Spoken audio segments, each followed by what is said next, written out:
Ya, chicos, ahora vamos a ver normatividad.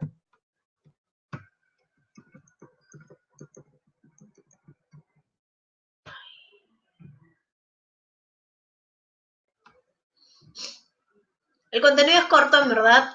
He modificado algunas cosas sobre la PPT que teníamos antes porque era un poco más teórica y reiteraba un poquito el tema de derecho de seguros. Entonces hoy lo que vamos a ver es quisiera que ustedes tengan conocimiento de otras normas que los regulan de manera complementaria a las que ya hemos visto, que son los reglamentos y la ley general y la ley, ¿no? Vamos a hacer un breve repaso y al final vemos las otras. Entonces, vamos a ver por qué es necesario regular el sector. Creo que en algún momento les he mencionado esto, ¿no? El rol de la superintendencia a través de la regulación y la supervisión, ¿no? ¿Por qué creen que es importante regularnos? Regular el mercado, regular la industria de seguros. Yo les comenté que si viviéramos en un mundo donde todos los agentes de mercado se portaran bien, tuvieran condiciones de mercado, de ofrecimiento, tuvieran condiciones de transparencia adecuadas, no habría necesidad de regular, ¿no es cierto? Pero en la medida que es un mercado que oculta, que puede tender a ocultar información, no intencionalmente, sino a tener mejor acceso a la información de una parte que a otra, entonces la idea es tener las reglas de juego súper claras para que todos actuemos en equidad de la medida de lo posible. Entonces, la finalidad de la superintendencia al regular, al emitir tantos reglamentos, y modificaciones es tutelar los intereses de los usuarios para cautelar la solidez económica y financiera de las personas naturales y jurídicas sujetas a su control, velando porque se cumplan las normas legales, reglamentarias y estatutarias que las rigen, ejerciendo el control más amplio sobre todas sus operaciones. Esto no solo va de cara a la transparencia, sino también ver por qué el sujeto obligado, que puede ser un corredor, un banco, una AFP, una empresa de seguros, tengan las condiciones de operatividad como empresa de manera correcta, ¿no? Respetando los capitales mínimos, respetando las reservas, respetando los procesos, los manuales, los códigos que la superintendencia exija para poder cumplir, sí, para que el mercado, la industria sea sostenible finalmente. Muy bien, Wilfredo. Entonces, la superintendencia básicamente regula, ¿por qué? Porque es una actividad de interés público, ¿correcto? Hay intereses colectivos que se pueden afectar en caso se vulnere una norma, ¿no? Existe justamente una relación asimétrica, porque es un contrato por adhesión. ¿Se acuerdan qué era el contrato por adhesión, chicos? A ver, revisando derecho de contrato.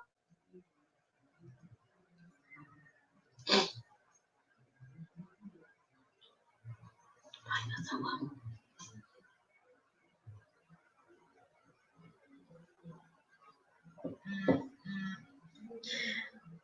Entonces, como hay que no hay negociación, ¿no es cierto? Como hay una relación asimétrica y hay una firma de un contrato por adhesión, por lo general, eh, es que se requiere un marco legal que regule la actividad de la industria para que todos participemos adecuadamente, todos los agentes participemos adecuadamente, ¿no? Entonces, por eso es necesario establecer las disposiciones sobre transparencia para mantener la confianza y para que las prácticas se ajusten a la libre competencia. Entonces, aquí es un poco lo que nos atañe el día de hoy. Hay muchos más agentes en el mercado de seguros, pero básicamente era lo que quería graficar sobre los corredores y las aseguradoras.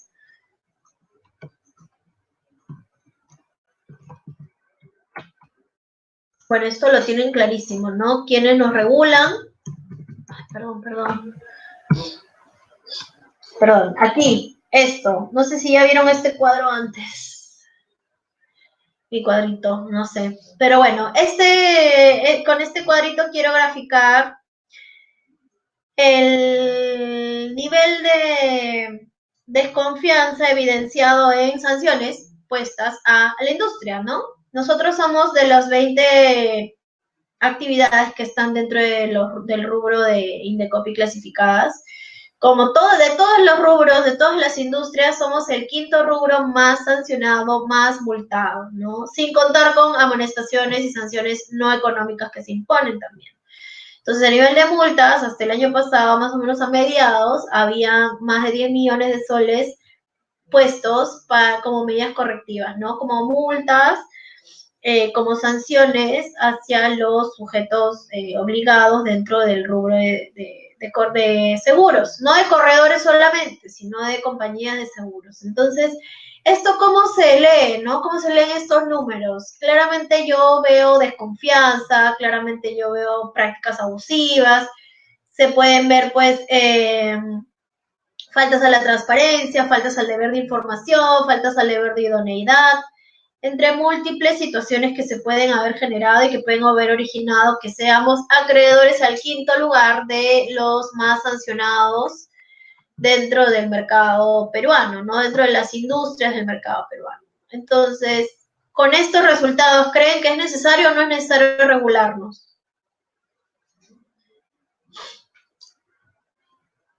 Definitivamente, ¿no?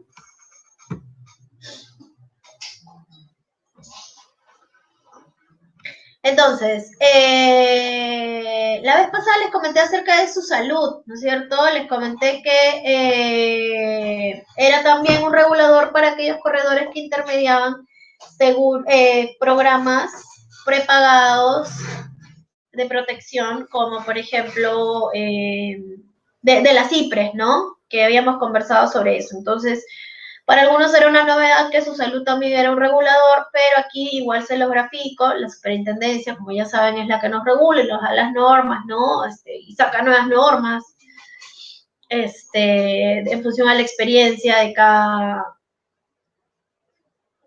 cada sector. Ustedes saben que para hacer estos reglamentos nuevos, hace como 3 años auditaron a los 4 o 5 corredores, digamos, más grandes, ¿no? Del país, hicieron un levantamiento de información, estuvieron en las oficinas mucho tiempo para poder levantar las prácticas de contratos, para poder levantar las prácticas de buen gobierno, que algunas empresas ya teníamos establecidas, algunos reglamentos, algunas candados por seguridad de la información, todos estos temas fueron levantados porque la idea de estas fiscalizaciones era conocer cómo se movían de las empresas más, digamos, encaminadas, que ya tenían un sistema más sólido de administración del corretaje, y finalmente de estas sacar las mejores prácticas para poder elaborar los reglamentos. Para poder elaborar los reglamentos que marquen la pauta para los nuevos asegurados, y se han tomado casi que 3 años para poder emitir los nuevos reglamentos, ¿no? Recuerdo que fue 2015, agosto más o menos, 2015, febrero que empezaron a auditar y empezaron a levantar las prácticas, ¿no? Entonces, igual estos reglamentos consideran muchas situaciones que algunas empresas ya tenían y que la superintendencia ha establecido pues como parámetros de referencia, ¿no? Entonces, hoy también tenemos, como les comentaba, su salud, que como se acuerdan que les comenté, antes era SUNASA y cambió y se reorganizó y tiene atribuciones de conciliación y de definir y de intervenir como conciliador y como órgano dirimente dentro de lo que son seguros de salud, ¿no? Y el INDECOPI, que más que un ente regulador, es una agencia de consumo, que es la que ve justamente de supervisar que las condiciones en las que se comportan los agentes de mercado, que no están sujetos a su salud, sean correctas, ¿no es cierto? Entonces, por ejemplo, si ustedes someten una controversia de salud a la jurisdicción de INDECOPI probablemente lo que va a hacer es decirles: yo no soy competente en este ámbito, pero sí lo es su salud, ¿no? Entonces, en cambio, por ejemplo, si se trata de un seguro vehicular, si se trata de un seguro de hogar, si se trata de un seguro donde el consumidor actúe como titular de algún riesgo que no está regulado por su salud, puede acceder a la administración de justicia, por así decirlo, a nivel administrativo a través de INDECOPI, ¿no? Entonces, este es el ente, creo yo, más eficiente respecto a ese derecho por tutelar. sobre la relación asimétrica y transparencia, lo que veíamos era un poco para refrescar, era que la información que se le debe acceder, que se le debe brindar al asegurado debe ser veraz, suficiente, oportuna y relevante, ¿no? Asimismo, que el acceso tiene que ser oportuno. La idea es que el asegurado conozca todas las condiciones con las que ingresa a una póliza de manera previa a la suscripción, ¿no es cierto? Entonces, por eso el tema de la oportunidad es bien relevante. No le puedes contar de las exclusiones que le aplican una vez que ya te dijo que sí quiere el seguro. No le puedes contar de la prima en una segunda llamada. Tienes que contarle todo en la propia oferta, ¿no? El propio, siguiendo tu protocolo de venta. Entonces es súper importante tener en cuenta qué información necesita conocer el potencial asegurado antes de tomar la decisión, ¿no? Entonces necesita conocer los costos, los derechos, las obligaciones, las coberturas, los riesgos y las condiciones para tomar una decisión informada para suscribir el contrato de manera idónea. Esta es un poco la evolución de cómo ha venido gestionándose los cambios normativos a lo largo del tiempo. Faltan varios reglamentos, de hecho los del 2013 los he puesto así agrupados para que puedan no ocupar tanto espacio, pero si se dan cuenta, en los últimos 10 años hemos tenido una regulación bastante intensiva, bastante trabajo de la superintendencia en tratar de encontrar, detectar las prácticas que debe prohibir, que debe restringir, porque cada vez pues el mercado se pone más creativo respecto a las versiones de lo que no se puede hacer, ¿no? Entonces la idea es ir actualizando, ir regulando más con la finalidad de proteger finalmente al asegurado, que es la idea que tiene la superintendencia y el Indecopi en general. Al ser un mercado de letra chica, siempre va a haber la intención del proteccionismo de parte del regulador. Entonces, en el camino vemos que desde 1902, que se reguló la actividad aseguradora en el Código de Comercio, se han ido actualizando, por ejemplo, desde el 96, que es la norma más contemporánea, la referencia más contemporánea es la Ley General del Sistema Financiero, y luego tenemos que se emitió el reglamento de SOAT en el 2002, en el 2004 fue el primer reglamento de registro de corredores, luego que fue reemplazado por la del 2011, ¿no? El reglamento de intermediarios. En el 2005 surge por primera vez el reglamento de sanciones de la SBS y luego fue modificado.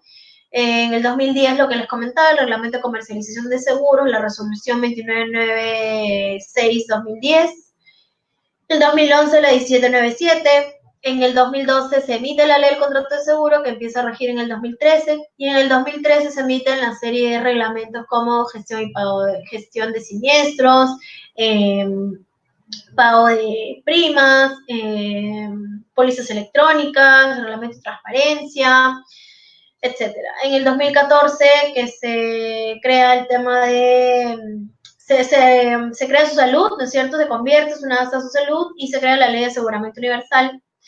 En el 2015 se publica el reglamento del sistema de prevención de lavado de activos y financiamiento de terrorismo, que empieza a regir en junio del 2016 para los corredores. De hecho, este tema de lavado de activos estaba ya vigente en el 2002, pero estaba, no vigente, sino estaba establecido como disposición para los corredores desde el año 2002. Sin embargo, y es más, en el 2008 se hace una actualización de este reglamento y se dice que se va a regular la actividad de los corredores a través de un anexo, la responsabilidad de los corredores a través de un anexo.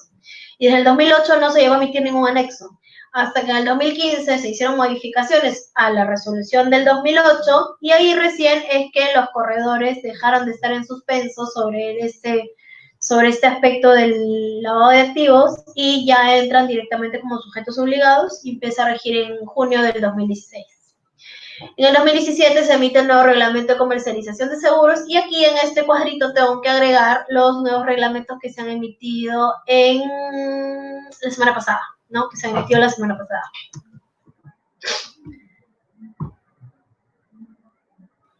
Los principales reglamentos los hemos visto en la clase de Derecho, que de hecho ahí corresponde la revisión de esto. Es reglamento de transparencia en la contratación de seguros, reglamento para el uso de pólizas electrónicas, reglamento de pago de primas de pólizas de seguros, reglamento para la gestión y pago de siniestros, y otros reglamentos específicos como el de seguro de caución y otros. Entonces, para repasar un poco cada uno y llegar con la normativa que me interesa que tengan. Respecto al reglamento de transparencia, lo vimos en la primera clase que tuvimos. La idea es que parte del principio de la transparencia de la información, entendido como un mecanismo orientado a mejorar el acceso del usuario a la información para tomar decisión informada, ¿no? Para tomar una decisión con conocimiento profundo del producto que voy a contratar. Este reglamento nos regula también el contenido mínimo de la póliza, que complementa lo que nos indica el artículo 26 de la Ley del Contrato de Seguro. Nos habla de los tipos de publicidad. ¿Se acuerdan de los tipos de publicidad, chicos? ¿Cuáles eran los dos tipos de publicidad? Los tipos de publicidad que vimos en la primera clase de Derecho. Una que hablaba sobre montos y otra que hablaba sobre las condiciones o las características del producto.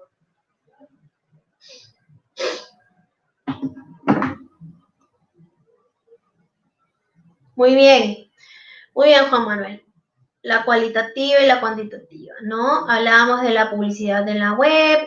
Bueno, aquí regula, lo que pasa es que con el reglamento de transparencia es importante primero tener en cuenta que no solo regula los corredores, sino regula a todos los entes que participan del sistema de seguros, ¿no? Entonces aquí le pone pautas para el corredor y pone pautas para la compañía de seguros, así como para los distintos agentes que puedan participar en el proceso. Entonces, en este caso, el tema de la publicidad web y del tarifario son obligaciones que van de cara a la aseguradora, ¿sí? ¿Qué más? Nos habla también de la aprobación administrativa previa de las condiciones mínimas en los casos de seguros personales y obligatorios y masivos. Y las estipulaciones prohibidas. Las estipulaciones prohibidas son básicamente las cláusulas, ¿no? Que se pactan en el contrato, que se establecen en el contrato, que sabemos que son indebidas, que sabemos que están prohibidas por la superintendencia, pero que pueden subsistir en algunos contratos que o no están adecuados o no se ajustan a los formatos autorizados por la superintendencia y que son nulas de pleno derecho y que además no anulan el contrato, ¿no? Eso es súper importante. Entonces, ¿alguien se acuerda cuál es la diferencia entre las estipulaciones prohibidas y las prácticas abusivas?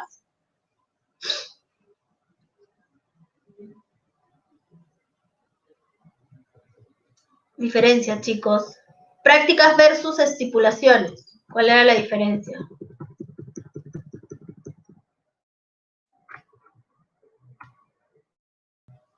Ya no se acuerdan, ya se olvidaron.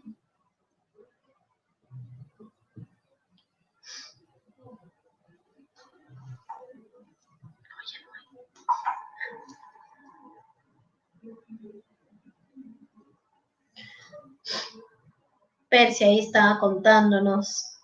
Bueno, otro tema, además de la diferencia, es el sistema de atención al usuario, ¿no? Que de hecho el reglamento de supervisión que les conté nos obliga a tener los manuales y procedimientos de atención al usuario.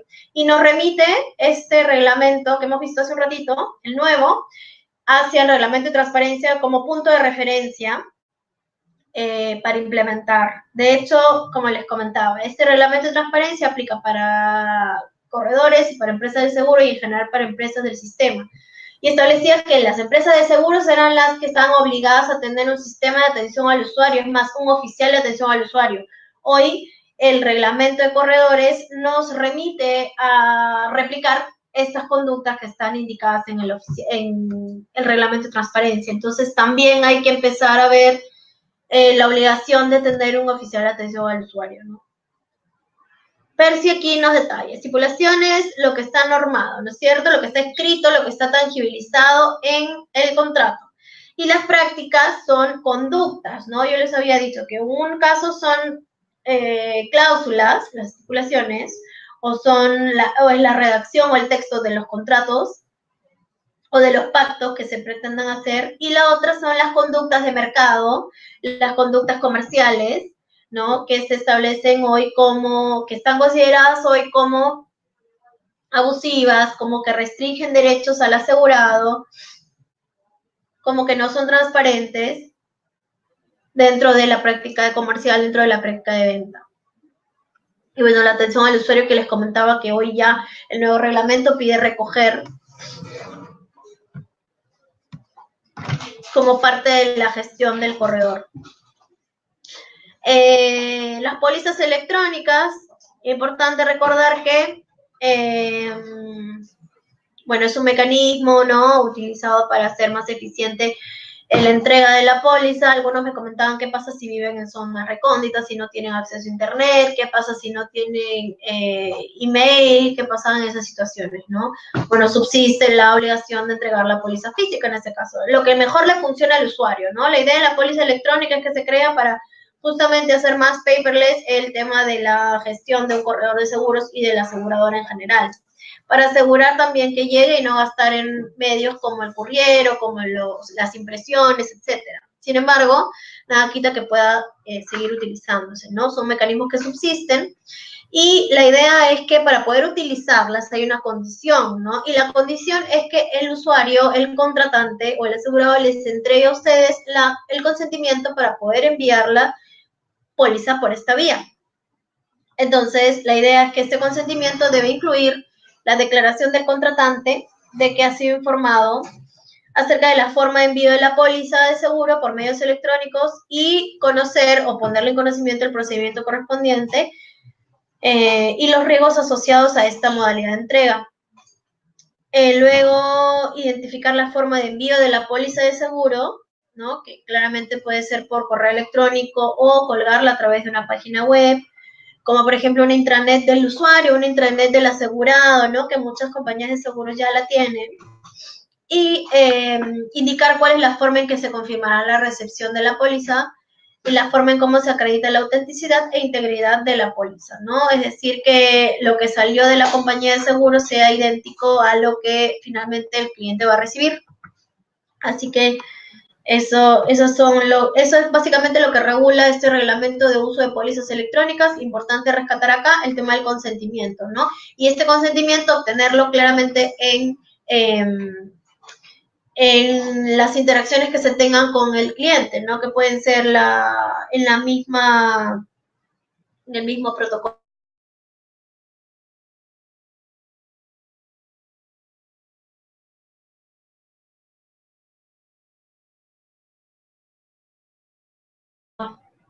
¿Sí?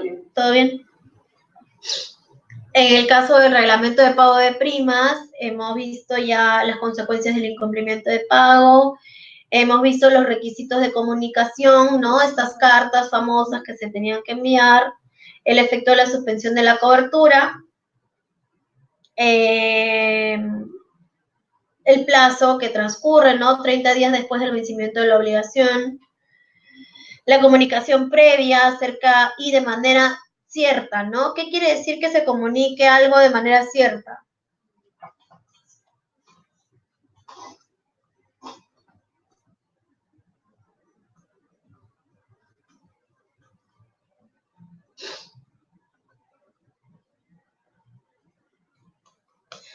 Bueno, previamente se debe comunicar, dice la norma, de manera cierta sobre la fecha de pago, la suspensión y consecuencias del plazo para efectuar el pago, para regularizar, ¿no? Y el efecto final sería la resolución del contrato, no sin antes haber enviado una comunicación que se indique que se va a resolver el contrato de seguro, ¿no? Por efecto de mantenerse impaga la prima. La disposición de la norma también va a que 30 días después de recibida la carta de resolución se resuelve el contrato, se entiende por resuelto el contrato. Y en este lapso ya la cobertura no podría ser rehabilitada, por lo que el usuario pierde la protección.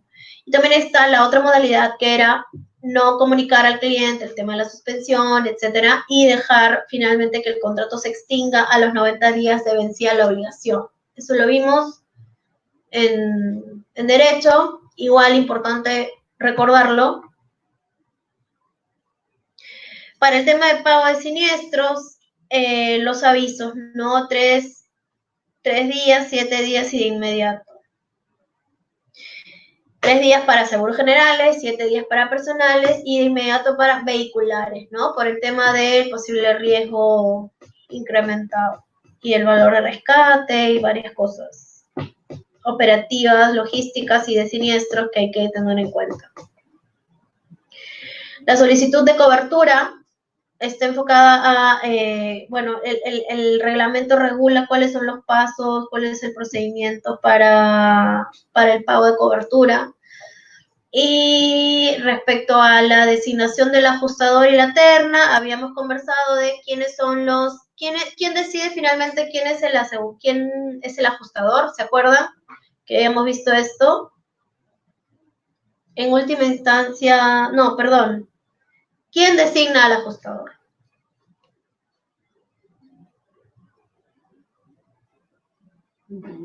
De común acuerdo, ¿no es cierto? Es correcto.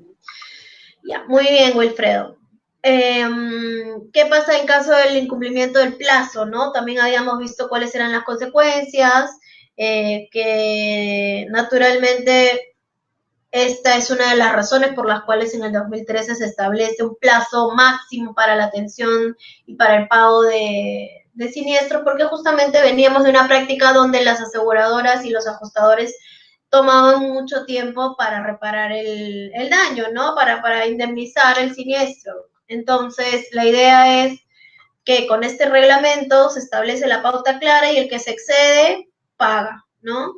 Si que no pidió prórroga, paga. Una vez que sea... otro tema que vimos también, una vez que se ha suscrito el convenio de ajuste, ¿no? Que es este acuerdo donde se deja sentada la conformidad del asegurado para que la conformidad del asegurado respecto al ajuste que ha hecho el ajustador, ¿no? A la liquidación que ha hecho el ajustador, pasados 10 días desde suscrito es que se tiene que pagar el siniestro por parte de la aseguradora. Y otro tema era el tema del rechazo de siniestro.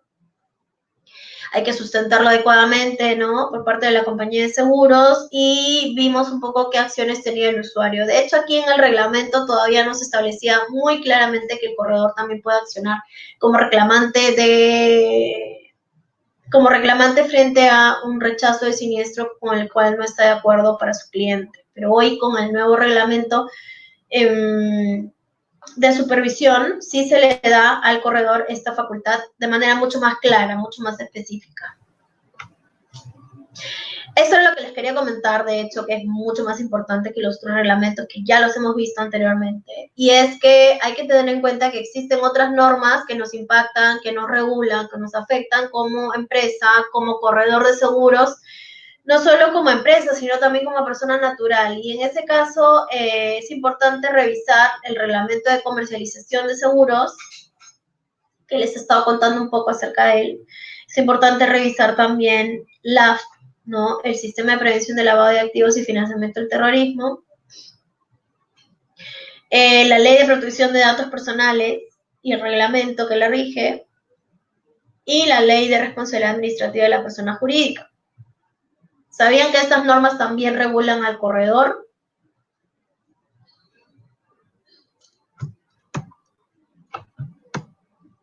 Ajá. Ya se fueron a almorzar. Bueno, para empezar, el marco regulatorio del reglamento de comercialización de seguros. Ya hace unas láminas les he hablado de este reglamento de comercialización.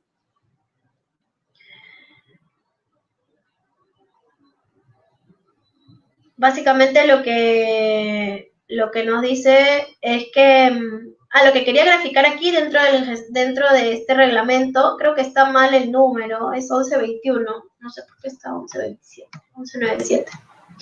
Chicos, ayúdenme, hay que cambiar eso. Es 11:21.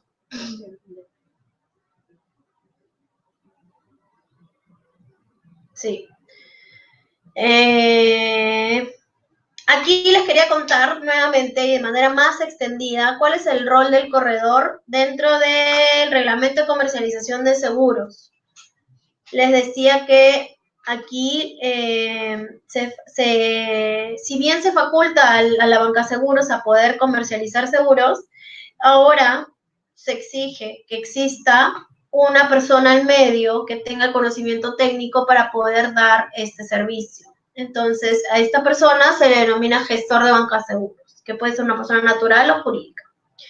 Entonces, lo que dice es que esta figura aplica solo para la comercialización a través de bancas seguros. Puede ser el corredor de seguros que la empresa, el sistema financiero tenga ya como parte, de, por ejemplo, de su grupo económico, etcétera. Y la idea es que sea el nexo entre la financiera que vende el seguro y la aseguradora, y que supervise, fiscalice y audite el cumplimiento de las normas vigentes en el proceso de venta y postventa, ¿no? En la atención de reclamos, en la atención de comunicaciones. La idea es que funja de coordinador y también que se asegure de la capacitación del personal de la entidad financiera. Entonces, igual es importante que sepan esto porque existe otra vertiente que no solo no rige a las normas correspondientes a los corredores, sino que también podemos intervenir en una venta que se produzca a través de un comercializador, específicamente a través de la banca seguros, ¿no? Que ahora es obligatorio que exista un gestor de banca seguros. Otro tema que me parece importante comentarles es el tema de lavado de activos, que como les comenté, desde el 2015 fue emitida la norma y en junio de 2016 es que empieza a regir para los corredores. Estuvo en suspenso por lo menos 7 años, desde el 2008, que no se emitía ningún anexo que explique puntualmente hacia los corredores de seguros cuál era su labor. De hecho, acá está citada la resolución que lo regulaba anteriormente. Bueno, el tema del lavado de activos es muy delicado porque implica responsabilidades de carácter penal en el caso que la empresa sea utilizada como un vehículo legal para cometer alguno de estos delitos. En principio, la idea es que el dinero, digamos, sucio que ingrese a la empresa tenga como origen el tráfico de drogas, la minería ilegal, el tráfico de personas, el secuestro, extorsión, la defraudación tributaria, la corrupción de funcionarios, el proxenetismo. Hoy se ha puesto también, se han agregado nuevos delitos, bueno, el tema de la corrupción, el tema de cohecho, se han agregado también como originarios del dinero sucio, que ingresaría aparentando un origen lícito, ¿no? Al sistema de seguros, que puede ser a través de un corredor, o que puede ser a través de un comercializador o a través de la misma aseguradora. Y la idea es que tenga como objetivo lavar el dinero, ¿no? Un ejemplo clásico de esto es en los seguros con retorno, ¿no? Que una persona contrata pagando con dinero inyectado de manera ilícita al sistema, paga las primas de un seguro de vida con devolución y finalmente en el tiempo puede recuperar el monto haciendo la solicitud de rescate y ha logrado tener dinero limpio, ¿no? Del sistema. Entonces, esto sería un ejemplo de este tema, ¿no? Entonces, básicamente lo que nos pide la resolución 2660-2015 es que tengamos un sistema que proteja a la empresa y a sus funcionarios. Entonces nos pide tener un oficial de cumplimiento, que en el caso de un corredor persona natural puede ser el mismo corredor, el oficial de cumplimiento. Nos pide implementar un sistema LAFT, vigilando que se cumpla el deber de debida diligencia en el conocimiento del cliente. Y el conocimiento del cliente tiene 3 etapas: la identificación, la verificación y el monitoreo. La identificación es validar que la persona que llega a ti a pedir un seguro dice ser que es Juan Pérez, finalmente es Juan Pérez de acuerdo al protocolo de identificación que vas a hacer. Y lo mismo respecto al llenado de datos. Existen dos regímenes, uno simplificado y uno reforzado. Entonces, dependiendo del producto y del riesgo que se pretenda asegurar, se va a llenar una serie de datos más o menos amplios dependiendo del régimen. En el reforzado son más datos. Y en eso consiste el deber de identificación, de hacer que el que va a solicitar el producto de seguro complete estos datos de manera adecuada. Y la verificación consiste en validar que en la identidad, ¿no? Lo que les decía, validar que la persona que dice ser es quien es, que el medio de pago corresponda, etc. Y el deber de monitoreo corresponde a la compañía de seguros.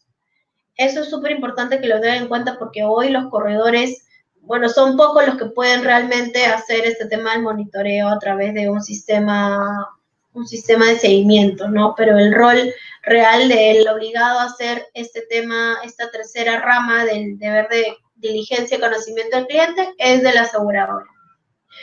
El deber de verificación también está respecto a identificar si la persona que está solicitando un seguro se encuentra en alguna base de riesgo, es decir, las bases negativas originadas por lavado de activos, procesados o sentenciados o condenados por delitos de lavado de activos, o si se encuentra dentro de la base de PEP, que son las personas expuestas políticamente. Entonces, en el caso de que sea la base PEP, para continuar con la venta del producto, para continuar con la solicitud de afiliación, resulta necesario que llenen un formulario adicional donde permita declarar el patrimonio de esta persona y el origen del dinero, ¿no? Estamos obligados también a emitir un reporte de operaciones. Este reporte se hace de manera electrónica y básicamente es un reporte de operaciones no de la empresa, sino de operaciones que hayan resultado con alertas o operaciones que hayan resultado sospechosas bajo los parámetros del reglamento. También tenemos que contar con un código de conducta, que como les conté, es distinto al código de conducta que tenían los corredores, que hoy tienen los corredores la obligación de tener. Digamos que a estas alturas del 2019 ya todos los corredores tienen que haberse adecuado a este reglamento de lavado de activos y ya todos hoy contamos con un código de conducta LAF, pero nos falta adecuarnos al código de conducta gremial, al código de conducta de corredor de seguros, ¿no? También tenemos la obligación de contar con un manual de prevención del fraude, donde la prevención del fraude inicia en el proceso de venta, ¿no? Entonces, regula un poco también cómo dentro del protocolo de venta se incluye el tema del cumplimiento del deber de debida diligencia del conocimiento del cliente. Hay reportería trimestral, semestral y anual, que pueden revisar cada una dentro del reglamento. Y así como tenemos un deber de diligencia hacia el cliente, en el caso de tener una empresa corredora de seguros, también tenemos que asegurarnos de que nuestro trabajador y nuestro proveedor cumpla con la idoneidad respecto al tema de lavado de activos. Entonces, hacer verificaciones sobre antecedentes, hacer verificaciones anuales, bianuales y verificar y documentar que se están haciendo estas verificaciones también son parte del ejercicio y la tangibilización del deber de conocimiento del trabajador y del proveedor. Por ejemplo, agregando cláusulas en los contratos de trabajo. Por ejemplo, agregando declaraciones juradas que indiquen que no están incursos en ningún tema de lavado de activos. Y que han tomado conocimiento del manual de prevención y del código de conducta, de modo que si se produce alguna infracción a estos dos documentos, a estas dos herramientas de autorregulación, definitivamente estarían expuestos a una sanción que puede terminar no solo con la desvinculación laboral, sino también con el cese de un contrato, la resolución de un contrato como proveedor, etcétera. ¿Qué consecuencias puede traer el hecho de no cumplir con implementar este sistema, ¿no? de prevención de lavado? Puede traer la posibilidad de que la entidad en este caso el corredor de seguros, sea utilizado para fines justamente como un vehículo para lavar activos, ¿no? La idea es tener el sistema implementado para evitar el riesgo reputacional y el riesgo legal. Y prevenir las consecuencias de la norma que vamos a ver ahorita, que es la norma de responsabilidad administrativa de la persona jurídica.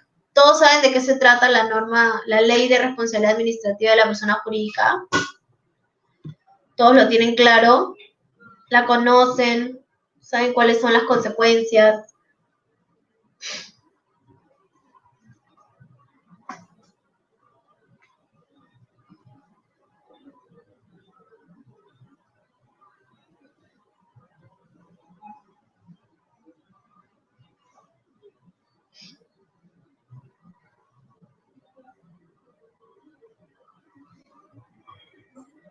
¿Sí? Buena, Percy.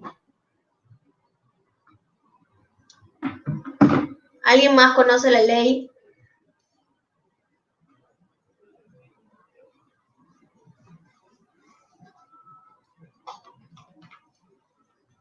Sí, correcto.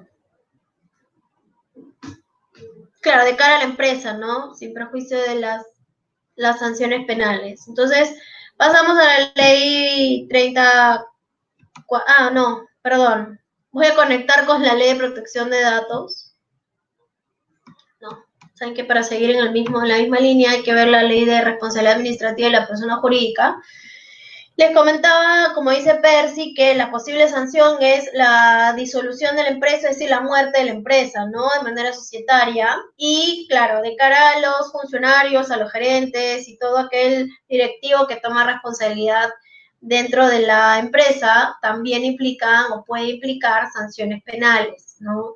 Esta norma se da, pues, en casi finales del 2017, y se da en el contexto de que toda nuestra región estaba viéndose afectada por situaciones de corrupción, como ustedes recordarán, de corrupción de funcionarios para obtener beneficios, para concretar proyectos, para finalmente cerrar acuerdos en favor de empresas que a cambio de una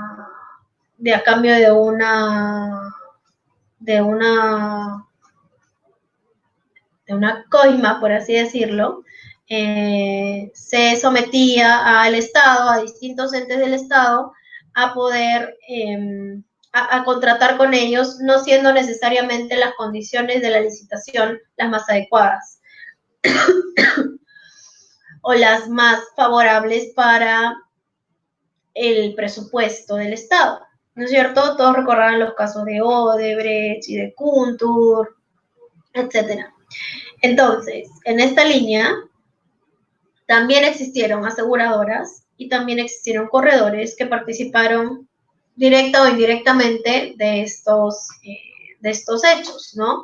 Obviamente, para que se generen contrataciones con el Estado, hay una serie de seguros que se solicitan presentar como parte del proceso de postulación, como parte de acceder a las condiciones de la licitación, ¿no? Al proceso de la licitación de participar.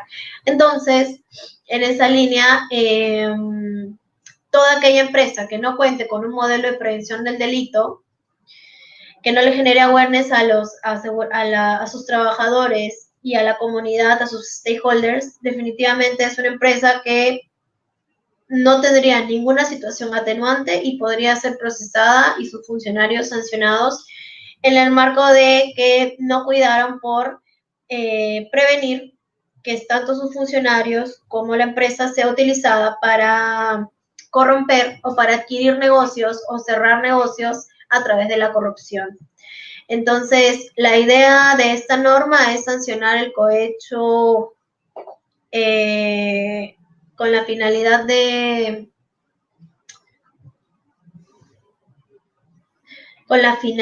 prevenir que más sucesos como los que se vinieron dando entre el 2017 y se siguen destapando hasta hoy sucedan, ¿no? La idea es que una empresa pueda competir en situaciones de igualdad en situaciones equitativas y en situaciones de transparencia frente a una licitación. Y si es la que tiene mejores calificaciones, y si es la que tiene mejores recomendaciones y mejor experiencia en determinado rubro, y mejor precio, y mejores condiciones, de repente no debería perder contra empresas que a cambio de una dádiva consiguen el negocio, ¿no? Entonces, lo que busca proteger la ley de responsabilidad administrativa es un poco traído también de las prácticas europeas y de las leyes anti-bravery europeas, inglesas, que nos inspiran un poco a evitar que se repliquen estas situaciones. Yo recuerdo, yo llevé una especialidad sobre este tema en Madrid hace un año más o menos, y recuerdo un profesor que era gerente legal de una empresa global que tenía operaciones, de una petrolera que tenía operaciones en distintas partes del mundo, y dijo algo así como, bueno, nosotros tenemos operaciones, nuestro modelo de prevención del delito es súper agresivo, porque tenemos operaciones en países con altísimo riesgo de corrupción, como,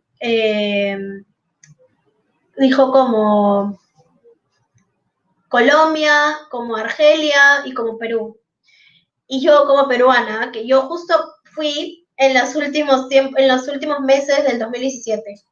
Entonces me sentí como bien tocada por esta situación porque veníamos pasando justo de todo el tema de los destapes de la corrupción, ¿no? Que hasta nuestros propios funcionarios más altos estaban involucrados.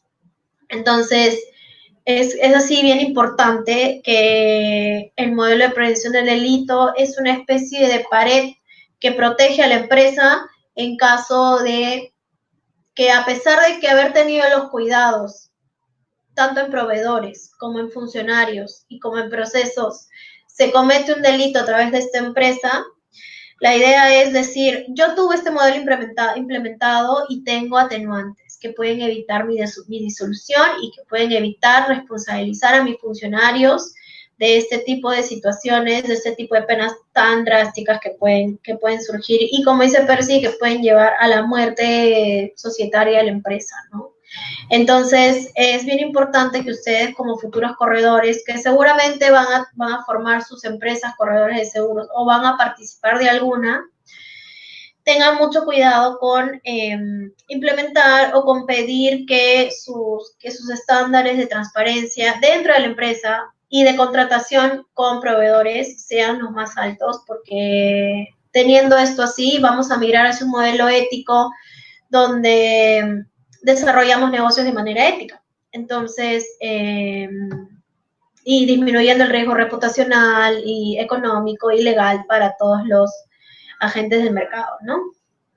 Entonces, eso es un poco el tema de la ley de responsabilidad administrativa, es darle a ustedes el pincelazo general para que puedan conocer a qué puede estar expuesta una empresa en caso de no contar con este modelo de prevención del delito.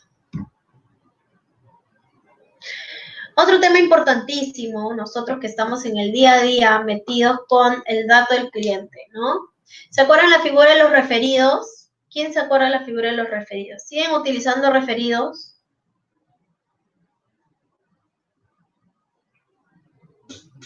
Ya no están conectados.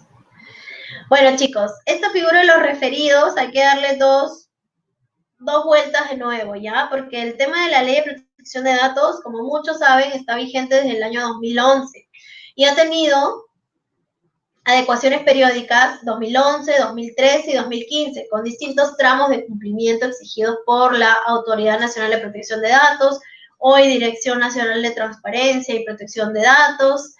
Este tema es relativamente nuevo, tiene como 8 años de vigencia en el Estado y de hecho, en el país, perdón, y de hecho tiene muchos matices de romper con prácticas que ya están muy arraigadas a nuestra forma de trabajar, ¿no es cierto? Entonces, hoy la ley de protección de datos y el reglamento cobran muchísimo protagonismo.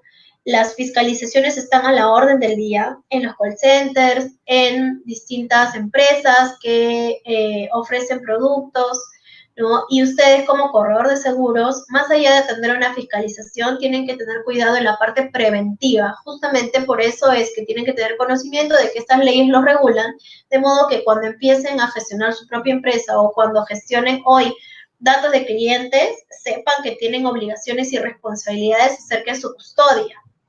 Entonces, para empezar, ¿quién es el ente rector de este tema? El ente rector es la Dirección Nacional de Transparencia y Protección de Datos Personales, ¿cierto? Que está adscrita al Ministerio de Justicia, el MINJUS, a través del cual se realizan, marca la pauta de los formularios que debe llenar cada persona jurídica que quiere inscribir los bancos de datos personales en el Registro Nacional. Hoy todas las empresas del Perú públicas e instituciones privadas tienen la obligación de contar con el sistema de estar adecuados a la Ley de Protección de Datos. Y una de las principales obligaciones es registrar todo el ingreso de datos que uno tiene como persona natural o como empresa en el banco de datos personales. Por ejemplo, en su caso, ¿no? Ustedes tienen una cartera de clientes de salud, una cartera de clientes vehiculares, una cartera de clientes de vida. Toda esta información forma parte del banco de datos de clientes, que tiene que ser registrado debidamente a través de los formularios y de manera física o digital a la Autoridad de Protección de Datos. Hay que pagar unas tasas para hacer este registro. Y dentro de esto hay que adecuarse más allá de la presentación de los bancos de datos, hay que adecuar nuestras formas de trabajar hacia la confidencialidad, ¿no? Ver mucho el tema de la seguridad de la información. No sé si están familiarizados con el tema de seguridad de la información, pero igual es importante tener en cuenta que cada dato, que nosotros somos responsables de cada dato que recabamos. Ese celular de ese cliente, alguien más lo puede tener. Y la idea de nosotros es custodiar que ese dato que no haya fuga de ese dato dentro de nuestra esfera de dominio, ¿no es cierto? Y para lo cual debemos encriptar archivos si es que mandamos algunas tramas o algunos archivos a las compañías de seguros, etcétera. Distintos tipos de custodias que debemos tener en el marco de esta ley. ¿Quién es el titular del banco de datos? El titular del banco de datos es aquella persona que ha recabado el dato y que los trata, ¿no? En este caso somos nosotros, los corredores de seguros, los llamados a custodiar y ponerle los candados de seguridad necesarios a estos datos. ¿Quién es el encargado de tratamiento de datos personales? Pueden ser las personas que nosotros contratamos para que ejerzan por ejemplo, los promotores de ventas, por ejemplo, los comercializadores, ese tipo de personas, esos sujetos entrarían a calzar con la figura del encargado de tratamiento de datos. Los consentimientos. ¿Alguien se acuerda de esta norma que salió el año pasado respecto a que facultaba a Indecopi a fiscalizar que las llamadas que se realicen desde los centros de contacto, valga decir call centers, tienen que ser siempre preautorizadas por los clientes, siempre debe haber un consentimiento. El tema fue súper mediático, en septiembre más o menos. Fue el 5 de septiembre que se emitió la norma, donde Indecopi asume un rol de fiscalizador de que toda llamada, todo contacto a un cliente, a una persona o a un potencial cliente, tenga que haber mediado de por medio un consentimiento previo para poder contactarlo. Entonces, es muy importante tener en cuenta que existen multas enormes para este tipo de situaciones que pueden llegar hasta las 400 OITs, dependiendo del beneficio indebido, dependiendo de la cantidad de personas afectadas, entre otros criterios que pueden incrementar la sanción. Y que hoy es muy importante custodiar las cláusulas con las que se solicitan los consentimientos al cliente, ¿no? Evidentemente, ustedes no necesitan un consentimiento del cliente para llamarlo y decirle que está incumpliendo con el pago de las primas.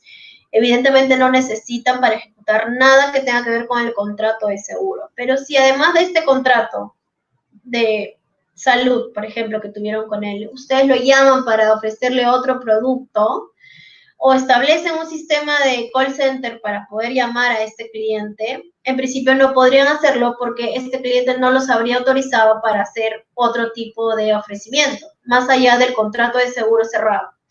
Entonces, aquí hay que ponerse un poco creativos con las cláusulas y los consentimientos que se le piden al cliente y explicarle que finalmente la idea es respetar la privacidad, respetar el uso de los datos y que finalmente, si es que no desea que sea contactado, existe el ejercicio de los derechos ARCOS, que son los derechos de acceso, rectificación, cancelación y oposición al uso o tratamiento de los datos para contactar al cliente, que el cliente es libre de resolver esta autorización que les da en cualquier momento, ¿no? Entonces es muy importante que tengan en cuenta la necesidad de adecuarse a esta ley, de registrar los bancos de datos de sus clientes en estos bancos de datos.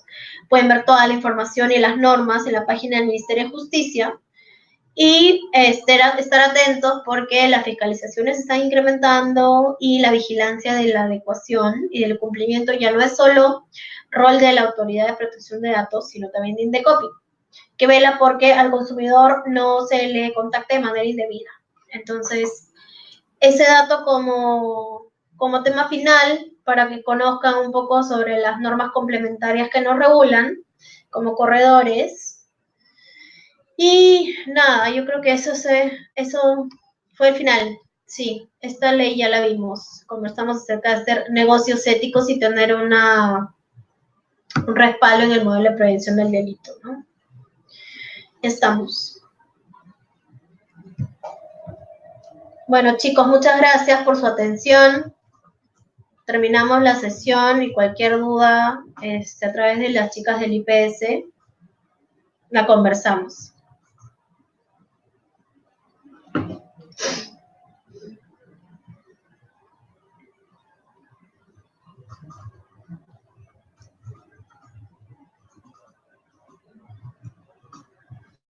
Ay, qué bueno.